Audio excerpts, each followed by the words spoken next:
அஸ்ஸலாமு அலைக்கும் welcome back to my channel. இன்னைக்கு செட்டிநாடு நாட்டுக்கோழி கிரேவி வந்து நம்ம எப்படி செய்யலாம் அப்படின்றத இன்னைக்கு பார்க்க போகிறோம். இந்த கிரேவி செய்கிறதுக்கு பார்த்தீங்கன்னா மசாலா வந்து வறுக்க போகிறது கிடையாது, அரைக்க போகிறது கிடையாது.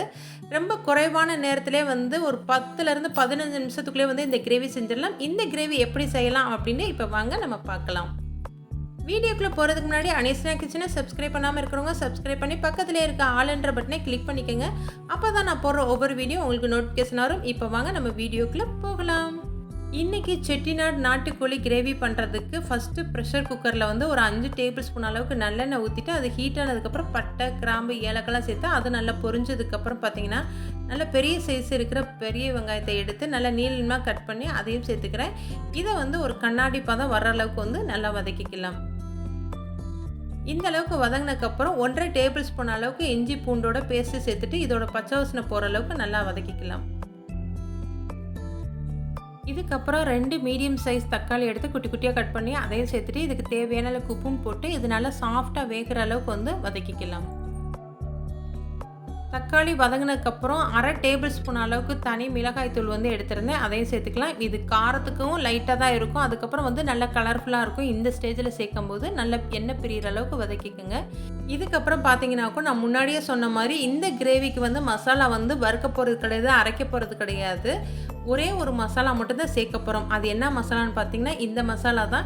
இது வந்து நம்ம செஃப் தாம் அவங்களுடைய ப்ரிப்பரேஷனில் ரெடி பண்ணக்கூடிய செட்டிநாடு சிக்கன் மசாலா தான். இந்த மசாலாலேருந்து வெறும் 2 டேபிள் ஸ்பூன் அளவுக்கு மட்டும்தான் நான் மசாலா சேர்க்குறேன். இதை சேர்த்துட்டு நல்ல எண்ணெயிலே வந்து நல்லா வந்து பிரட்டி விட்டுக்கலாம்.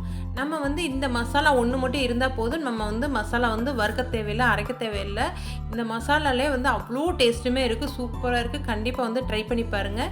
இந்த மசாலா நல்லா வதங்கினதுக்கப்புறம் பார்த்தீங்கன்னா 1/2 கிலோ அளவுக்கு நாட்டுக்கோழியை வந்து நல்லா வந்து க்ளீன் பண்ணி வச்சுருந்தேன். அதையும் இதில் சேர்த்துட்டு ஒரு 2லேருந்து 3 நிமிஷம் வந்து நல்லாவே பிரட்டி விட்டுக்கலாம்.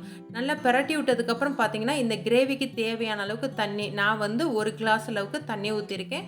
ஊற்றிட்டு இந்த கிரேவியை வந்து நல்லாவே மிக்ஸ் பண்ணி விட்டுட்டு உப்பு தேவையான அளவுக்கு வந்து சேர்த்துக்கோங்க. சேர்த்து விட்டுட்டு நல்லா மூடி போட்டுட்டு கிட்டத்தட்ட பார்த்தீங்கன்னா ஒரு 4லேருந்து 5 விசில், நாட்டுக்கோழின்றதுனால 5 விசில் விட்டுக்கோங்க. அதுக்கப்புறம் எப்படி இருக்குன்னு பார்க்கலாம். இப்போ பார்த்தீங்கன்னா 5 விசில் முடிஞ்சதுக்கப்புறம் லிட்டை ஓப்பன் பண்ணி பார்த்தா அவ்வளோ கலர்ஃபுல்லாக சூப்பராக இருந்தது. அந்த லிட்டை ஓப்பன் பண்ணும்போது நல்ல ஒரு சிக்கன் வாசம், அந்த சிக்கன் கிரேவி வாடை பார்த்தீங்கன்னா அவ்வளோ சூப்பராக இருந்தது. கண்டிப்பாக வந்து மிஸ் பண்ணாமல் ட்ரை பண்ணி பாருங்கள். இந்த கிரேவியை வந்து நீங்கள் சப்பாத்தி, இட்லி, தோசை, அதுக்கப்புறம் புரோட்டா, சாதம் எது கூட வேணால் சாப்பிடலாம். அவ்வளோ சூப்பராக இருக்கும். கண்டிப்பாக ட்ரை பண்ணி பார்த்துட்டு எப்படி இருக்குன்னு மறக்காமல் கமெண்ட்டில் சொல்லுங்கள். ஓகே ஃப்ரெண்ட்ஸ், பாய்.